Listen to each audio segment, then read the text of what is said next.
జ్ఞాపకాల చైను శివ గురించి కొన్ని సంగతులు. ఒరిజినల్గా సినిమాలో విలన్ పేరు శివ. నాగార్జునకు నేను స్క్రిప్ట్ చెబుతున్నప్పుడు తన క్యారెక్టర్కు ఆ పేరు బాగుంటుందని సజెస్ట్ చెయ్యటంతో అలా మార్చేశాను. విజయవాడలో ఒక పేరుమోసిన రౌడీకి రాధ అనే అమ్మాయి పేరుండటాన్ని దృష్టిలో ఉంచుకుని శివ లో విలన్కు కూడా ఒక అమ్మాయి పేరు భవానీ అని పెట్టాను.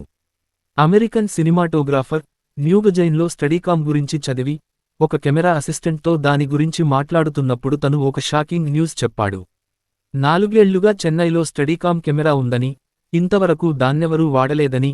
ఆ తరువాత కెమెరామన్ గోపాల్ రెడ్డితో విషయానికి చర్చించాను. ఆయన స్టడీకామ్ని ఉపయోగించటానికి అంతగా ఆసక్తి చూపలేదు. దానికి 2 కారణాలు చెప్పారు.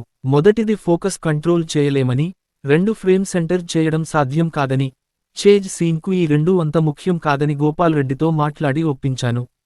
స్టడీకామ్ను ఉపయోగించిన మొదటి డైరెక్టర్గా నా పేరు నిలిచిపోయింది. శివ రిలీజ్ తర్వాత ఏడాదిలో 10 స్టడీకామ్లలు ఇంపోర్ట్ అయ్యాయి.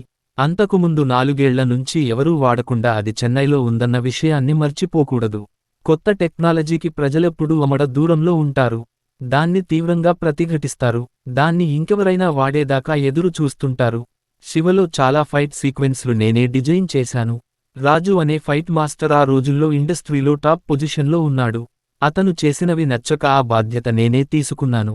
ఒకసారి శివ ను గమనిస్తే నాగార్జున ఎక్కువగా మొహం మీద, పొత్తి కడుపులో పంచ్లు ఇస్తుంటాడు.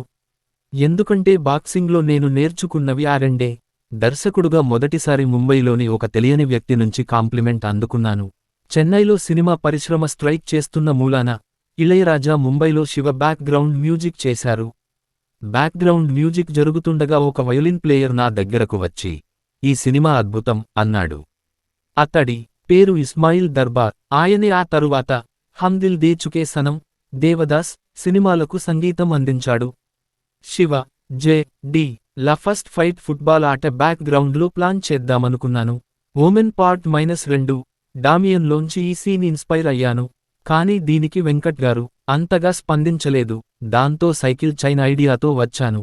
ఇది వెంకట్ గారికి కనెక్ట్ అయింది. ఇంటికి వెళ్లి సైకిల్ చైన్ లాగుదామని ప్రయత్నించాను. సాధ్యం కాలేదు. గట్టిగా లాగితే నా చెయ్యి ఊడి వస్తుందేమో గాని చైన్ తెగదని అర్థమైంది. కాని ఆ సీన్ను సినిమాలో వాడకుండా ఉండలేకపోయాను. ఎందుకంటే అది డెఫినెట్ పండుతుందని నా నమ్మకం. చైన్ తెగుతుందా తెగడా అని జనంలో ఇప్పటివరకు ఎవరూ ప్రయత్నించి ఉండరు. ఆ నమ్మకం మీద ఛాన్స్ తీసుకుందామని డిసైడ్ అయిపోయి ఛాన్స్ తీసేసుకున్నాను. నా ప్లాన్ ఫలించింది. ఎంత ఫలించిందంటే 20 ఏళ్ల తర్వాత కూడా ఇప్పటికీ చాలామంది మేం శివ చూసి సైకిల్ చైన్ను ఆయుధంలా వాడుకున్నామని చెప్పుకుంటారు. అది కేవలం వాళ్ల ఊహ అని నాకు తెలుసు. ఎందుకంటే చేత్తో సైకిల్ చైనన్ను తెంచడం సాధ్యం కాదని నాకు తెలుసు. ఇక రెండోది, సైకిల్ చైనన్ను నిజంగా ఆయుధంగా వాడలేం. ఒకవేళ సైకిల్ చైన్తో ఎవరినైనా కొట్టడానికి ప్రయత్నిస్తే అది వెనక్కు వచ్చి విసిరిన వాళ్లకే తగులుతుంది.